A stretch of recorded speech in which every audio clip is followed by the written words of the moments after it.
Halo, Assalamualaikum warahmatullahi wabarakatuh. Perkenalkan, nama aku Faidari Jatun dari Universitas Al-Azhar dengan NIM 0311520095 di satu manajemen.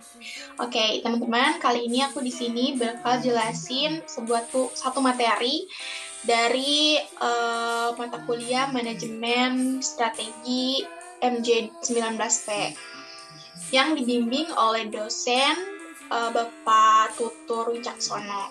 Oke, kali ini aku bakal jelasin apa itu manajemen strategi dan salah satunya itu objektivitas posisi. Okay. So, I hope you guys enjoy video. Here we go. Pertama, kita cari tahu dulu ya, apa itu manajemen strategi. Kalian ada yang pernah dengar kan sebelumnya kayak manajemen strategi itu apa? Mungkin dari beberapa dari kalian pernah dengar apa itu manajemen strategi atau lebih dikenal strateginya, mungkin udah kayak sering dengar dimanapun. Strategi itu apa sih? Strategi itu adalah suatu bentuk formasi atau persiapan untuk mencapai atau mengambil suatu tindakan. Jadi harus ada strateginya gitu. Bayang, hafal ya, kayak apa sih itu manajemen strategi. Strategi kayaknya udah tidak asing didengar. Aku akan menjelaskan apa itu manajemen strategi. Manajemen strategi adalah proses dalam pengambilan keputusan, yang mana nanti akan ada penerapan tindakan dan evaluasi hal apa saja yang sudah dilakukan secara baik agar bisa mencapai tujuan jangka perusahaan. Jangka di sini itu dalam jangka pendek dan jangka panjang. Nah, jangka pendek di sini itu manajemen strategi membuat rangkaian strategi untuk jangka pendek, kayak misalkan pengambilan keputusan dalam COVID ini. Bagaimana manajemen bisa mengatur strategi untuk bisnis dan ekonomi tetap lancar di era COVID-19 ini. Nah, untuk jangka panjang itu mungkin akan lebih panjang ya teman-teman.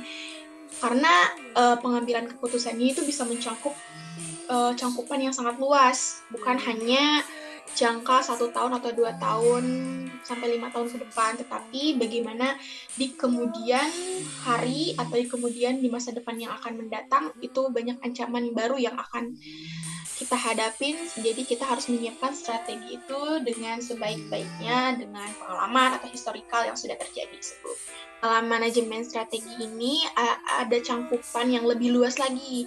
Nah, aku akan membahas apa itu objektivitas dan atau kita kenal sebagai posisi, ya kan? Kalau di sini, maaf ya, aku gunain handphone karena agak sedikit teman-teman tadi kan kita udah tahu kan strategi itu ada yang berjangka pendek dan berjangka panjang. Nah, di sini ada satu ahli, itu Gary Hamel dan C.K. Prahalad. I don't know how to pronounce their name, but I hope you guys understand what I say.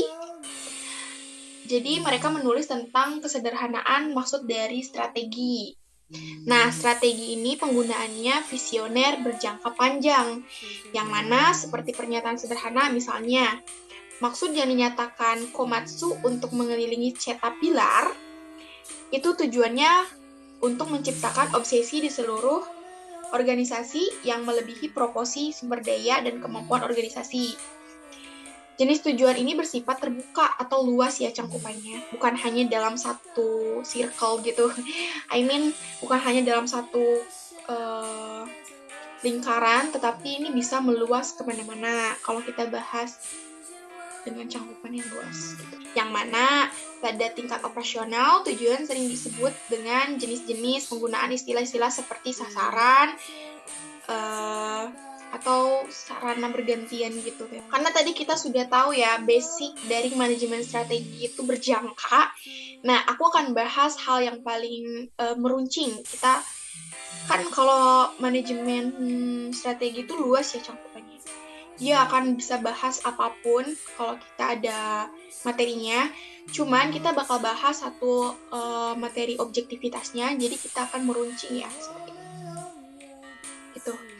Nah, dalam manajemen objektif ini ada beberapa antaranya yang tujuannya tidak boleh terlalu banyak, jadi hanya ada inti-intinya saja. Oke, salah satunya itu satu, tidak terlalu banyak, atau sub tujuannya menjamur di luar kendali, jadi hanya fokus terhadap satu titik gitu, jadi tidak kemana-mana, tidak bercabang ya. Oke, yang kedua, tidak berarti, yang mana ini tidak berarti itu untuk memotivasi mereka harus terlihat relevan. Oke, yang ketiga, tidak berguna, harus dapat mengelola, meninjau, dan belajar dari mereka. Mereka di sini siapa sih? Ya, mereka di sini itu sebagai contoh historikal atau kejadian-kejadian masa lalu yang bisa kita ambil. Apa sih yang mereka gagal, kita coba untuk merangkum agar di kemudian hari jika ada kejadian seperti sebelumnya itu tidak gagal, alias strateginya berhasil. Oke. Yang keempat itu lama, jadi harus ada perubahan relevan. Walaupun progresnya lama, itu kita harus tetap ada terlihat progresnya, slowly but sure. Exactly. Oke.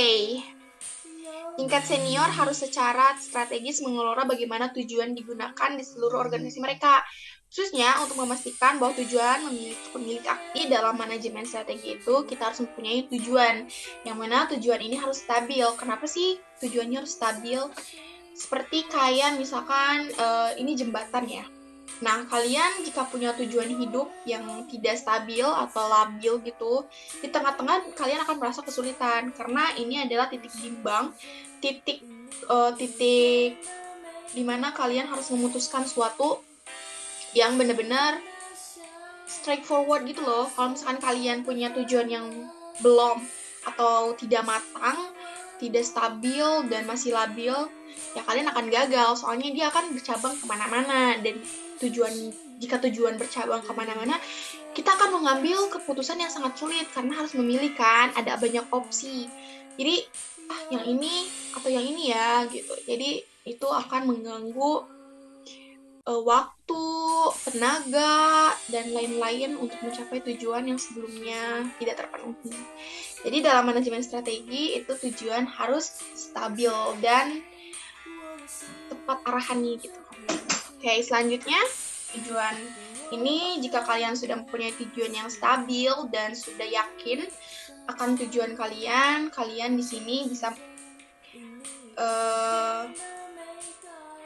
tujuan kalian ini bisa digunakan sebagai indikator dan ukuran kemajuan. Jadi misalkan kalian punya tujuan. Nah, kalian kan pasti dalam mau mencapai titik di mana kalian berhasil ini, kalian harus lewati progres dan proses yang terjadi di tengah-tengah untuk mencapai titik tersebut kan. Nah, dalam proses-proses inilah kalian akan menemukan hal-hal baru yang akan kalian ambil sebagai pelajaran dan kematangan dalam mengambil keputusan sebagai ukuran kemajuan dari proses-proses kalian yang kalian lewati itu. Semisal kalian gagal di tahap kedua, nah di tahap ketiga kalian bisa belajar apa sih yang membuat di tahap kedua ini gagal. Kalian bisa ubah apa dan bagaimana cara mengatasi kegagalan tersebut supaya di step-step selanjutnya itu berhasil. Inti organisasi, dan ini digunakan untuk mengembangkan prioritas jangka pendek. Untuk implementasinya, ini ada kecenderungan manajer untuk ikut dalam mengambil keputusan. Itu jangka pendek ya guys. Kalau misalkan jangka panjang itu biasanya langsung dari CEO atau kayak orang yang benar-benar mendirikannya gitu. Untuk mencapai tujuan ini, kalian harus punya keseimbangan yang bisa membawa kalian melihat atau menafsirkan secara gamblang perubahan kritis yang kalian jalani dalam proses tadi, di mana keberhasilan ini disebut juga atau ada indikator yang disebut juga CSF. Dalam bahasa Indonesia, in Indonesia we call CSF, but in English we call CSF. Oke, indikator kinerja utamanya adalah KPI. Di mana yang pertama mengacu pada faktor-faktor. Biasanya konsep CSF ini digunakan untuk proses bisnis yang mana intinya harus cukup sehat dan kuat untuk mencapai tujuan organisasi. Jadi untuk mencapai tujuan organisasi ini kalian harus punya bakat atau niat gitu, kayak niat kalian tuh harus benar-benar kuat untuk mencapai tujuan ini. Jadi tidak ada apapun yang akan menimpa kalian, kayak apapun whatever happened, we don't know what the future holds, but eventually we need to still brave enough to get through this one, to destroy this trade and get and reach our goals. Gitu.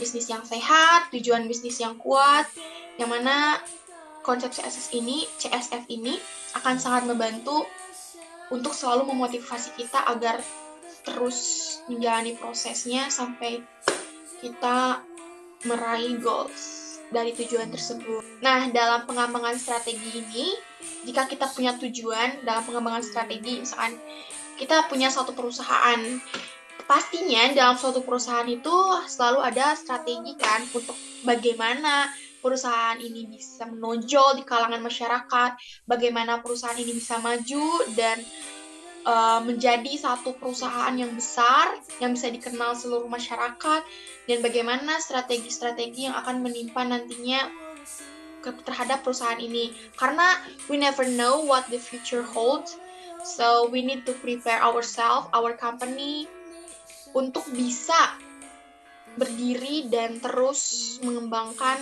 perusahaan tersebut agar selalu kuat tertimpa badai apapun, guys. Itu sederhananya. Nah, dalam pengembangan strategi ini ada yang namanya SWOT. Kalian tahu nggak sih SWOT itu apa? Oke, kalau kalian belum tahu, aku bakal jelasin di sini. SWOT itu adalah S is for strength, W is for weakness, O is for opportunity, and T is for threat. Yang mana strength ini adalah kekuatan. Jika dalam suatu strategi kita mempunyai kekuatan, kita highlight nih, kita punya produk. Nah, produk ini kekuatannya apa sih? Kok produk ini bisa bertahan di kalangan masyarakat, bisa dikenal sama masyarakat? Itu misalkan kita punya dalam suatu produk. Dalam produk ini kita harus mempunyai ciri khas untuk satu produk itu agar punya keunikan. Jadi orang-orang bisa kenal, oh ini ciri khasnya ini. Kayak misalkan kalian tahu ini bakery Holland, itu kan dia roti gitu kan, roti gitu, tapi dengan ciri khas kalau bangunannya atau tokonya itu kayak tokonya itu seperti bangunan Belanda, ada kincirnya gitu. Itu kan jadi ciri khas kan, jadi kita kayak oh itu tahu nih merek roti apa gitu. Nah, itu adalah kekuatan yang bisa ditonjolkan dalam suatu usaha atau bisnis atau produk apapun. Nah, ada juga yang namanya itu weakness atau kelemahan. Kita ambil contoh dari Holland Bakery tadi gitu kan. Apa sih kelemahan Holland Bakery? Gitu. Holland Bakery itu sebenarnya ada pesaing-pesaing roti lainnya yang harganya lebih murah dari Holland Bakery ini. Karena kan Holland Bakery ini misalkan dibanderol dengan harga mulai dari 10 ribuan aja nih. Ternyata ada toko lain yang menjual roti sama tetapi dengan harga yang lebih rendah. Nah, ini bisa menjadi kelemahan bagi toko kita atau perusahaan kita. Karena dengan adanya pesaing baru yang cukup untuk pesaing baru dengan memiliki kualitas sama, bahan yang sama, tetapi harga yang lebih rendah dari milik kita, ini bisa menjadi ancaman bagi kita. Ini bisa menjadi salah satu kelemahan kita. Oh iya, kita harus apa? Kita harus melakukan apa dari kelemahan ini? Kita harus menggunakan cara strategis lainnya. Dengan misalkan nih, kita berburu promo, misalkan kita beli 3 gratis 1, yang mana kan ini akan memudahkan pelanggan untuk ini akan memudahkan pelanggan untuk memilih atau mengambil keputusan dari opsi yang ada tadi. Dari Holland Bakery ini ada promo, dan jika kita menggunakan member dari Holland Bakery ini, mungkin dari member itu kita dapat promo-promo atau gift khusus untuk para pelanggan setianya. Itu kelemahan yang bisa dijadikan kekuatan. Oke, ada lagi yang namanya itu opportunities. Apa itu opportunities? Opportunity itu adalah peluang baru untuk mencapai alias untuk mengembangkan suatu perusahaan itu agar berkembang ke arah yang lebih baik lagi dan lebih maju lagi. Seperti apa sih? Seperti sebelumnya nih, opportunity itu kita ambil dari sosial media ya teman-teman.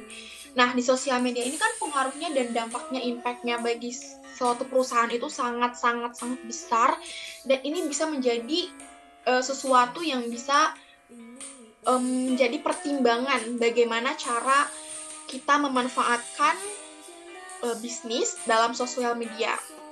Salah satunya begini, jika teman-teman punya perusahaan, kita ambil lagi tadi ya, contohnya dari si Holland Bakery ini. Holland Bakery ini kan kita belinya itu langsung ke toko ya, langsung dine in gitu, bisa take away juga. Cuman dengan adanya sosial media ini, kita bisa mempromosikan produk yang kita punya agar kita semua orang tahu nih, kok ada ya, oh ternyata ada nih Holland Bakery di online, di sosial media yang ada promo-promonya, seperti dimasukkan ke Gojek, Shopee Food, ke Goresto atau GoFood gitu, GrabFood, pokoknya yang food gitu.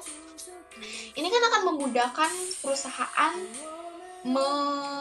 memberikan informasi seperti ada menu baru di Holland Bakery atau apapun. Nah, ini impact-nya akan berjangka panjang, yang mana ini bisa menjadi iklan di perusahaan itu dalam media sosialnya. Dan juga opportunity di sini tuh kan mungkin yang sekarang ini kita zamannya zaman teknologi ya.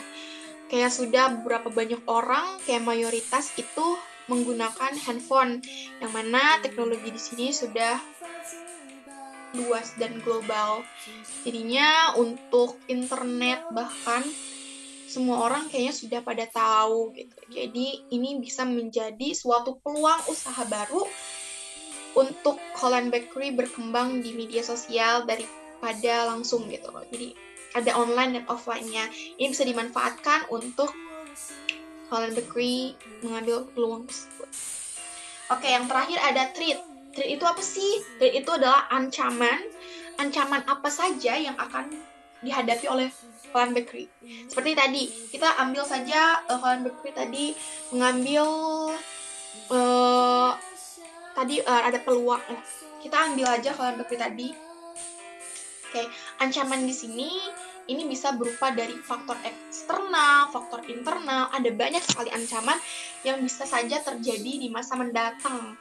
Nah, untuk meminimalisir ancaman itu, kita sebagai pembisnis ya, teman-teman, kita harus punya strategi kuat. Itu yang mana tadi tujuan itu harus jelas, harus kuat, dan harus stabil tadi, harus seimbang, karena ya kita tidak tahu apa yang akan menyerang kita di kemudian hari, jadi kita harus siap apapun untuk keputusan yang sangat berdampak bagi perusahaan. Nah, SWOT digunakan sebagai kerangka kerja integratif untuk mempertimbangkan kekuatan, kelemahan, peluang, ancaman bagi organisasi atau satu perusahaan.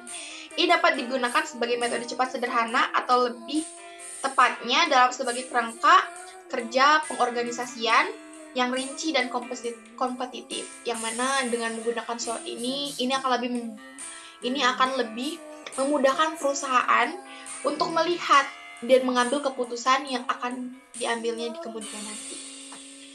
Dengan begitu, perusahaan itu tidak perlu bingung harus merinci dengan bagaimana, karena dengan SWOT ini akan sangat-sangat membantu. SWOT di sini juga ada yang namanya SWOT analistik. Apa sih ya SWOT analistik? Itu kayak semacam SWOT analisis. Sini aku bakal share gambarnya. Oke, itu gambarnya. Nah, di SWOT analisis ini ada purpose. Purpose itu adalah tujuan, yang mana tujuan strategisnya harus objektif, alias yang tadi dijelaskan di awal tadi ya teman-teman. Untuk mencapai developing strategi atau achievement pada objektivitas tadi. Nah, yang kedua ada external environment.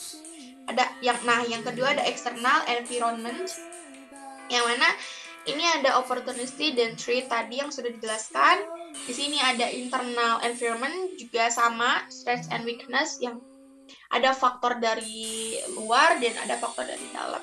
Nah, kita harus bijak dalam meringkas atau menginikan faktor-faktor tersebut.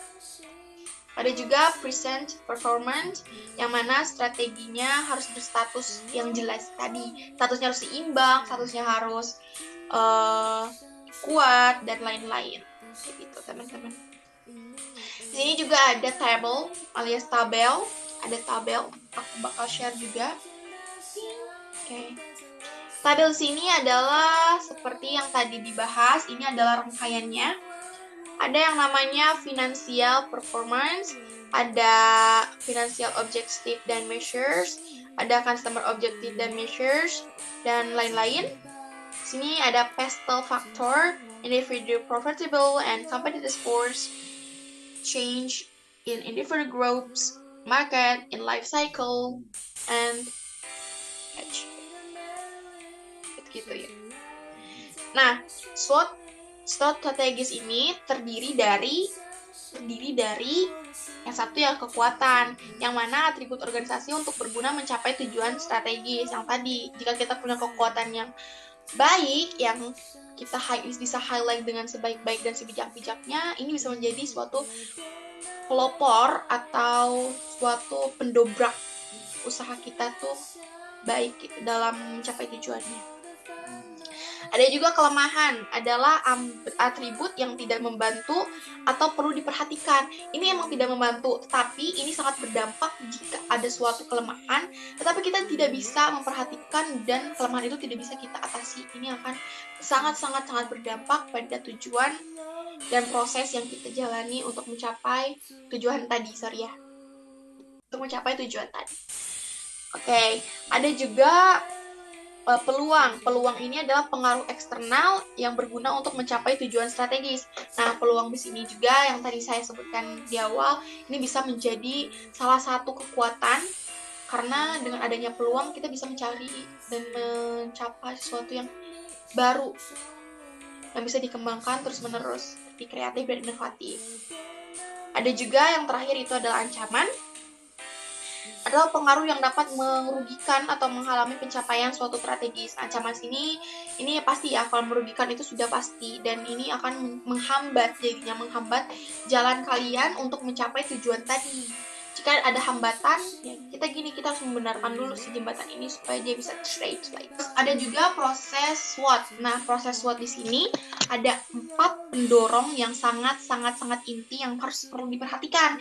Yang pertama itu bagaimana setiap kekuatan dapat digunakan dan dikembangkan untuk memajukan tujuan strategis. Nah, kita harus pintar dan pandai dengan bijak gitu untuk mencapai tujuan ini.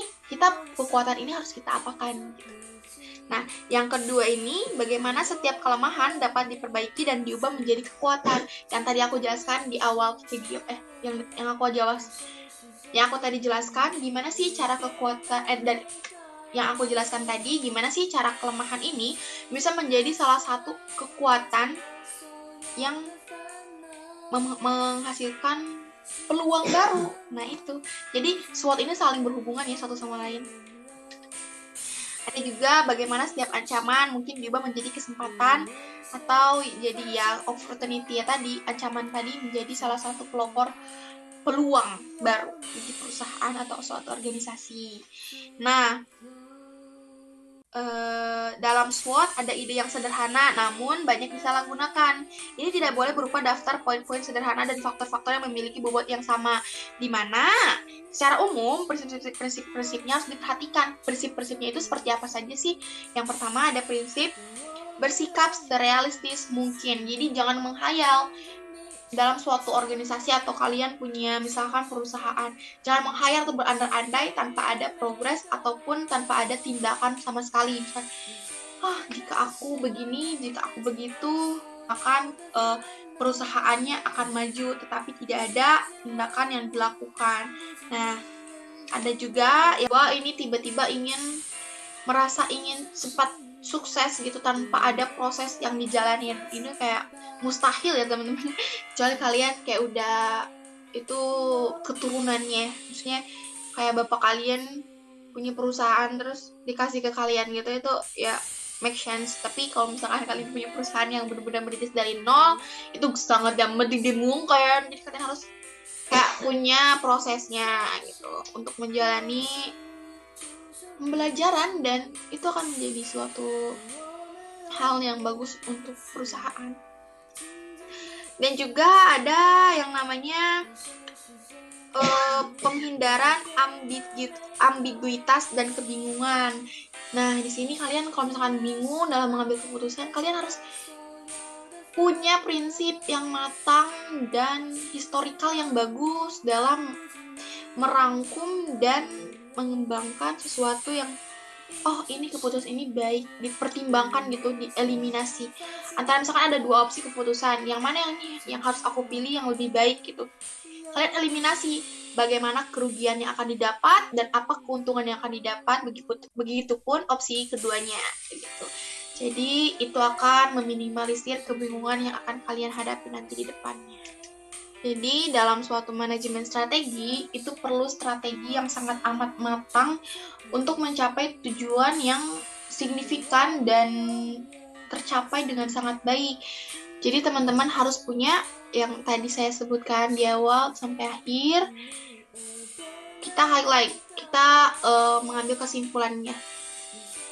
Jadi kesimpulan yang didapat ini dalam objektivitas ini, kita harus sebagai pembisnis, kita harus mempunyai kekuatan, kita harus bisa menolak kelemahan, kita harus bisa memanfaatkan peluang, dan kita bisa menerapkan CSF ini, yaitu SWOT, untuk pengembangan bisnis yang baik.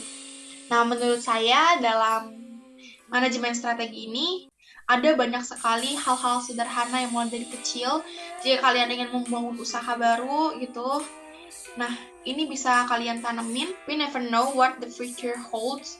Jadi, kan kita nggak pernah tahu ya apa yang akan terjadi di masa depan.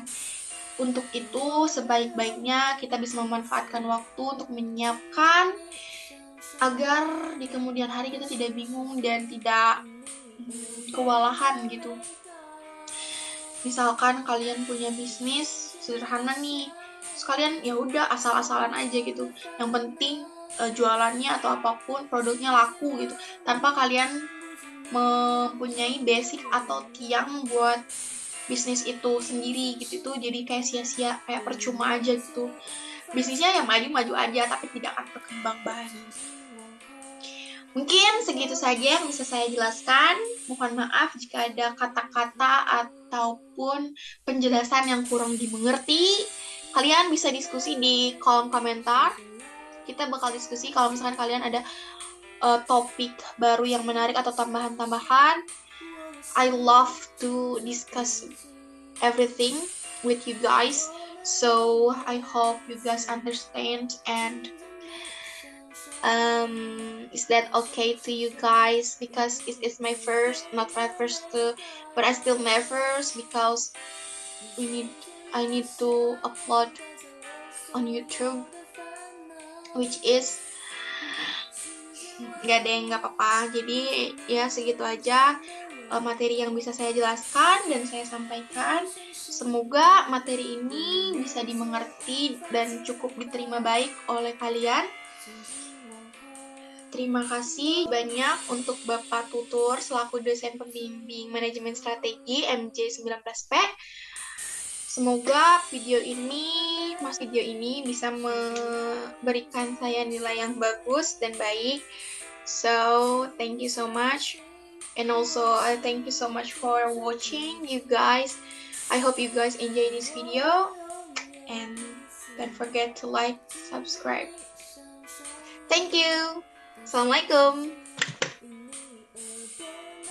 Dadah.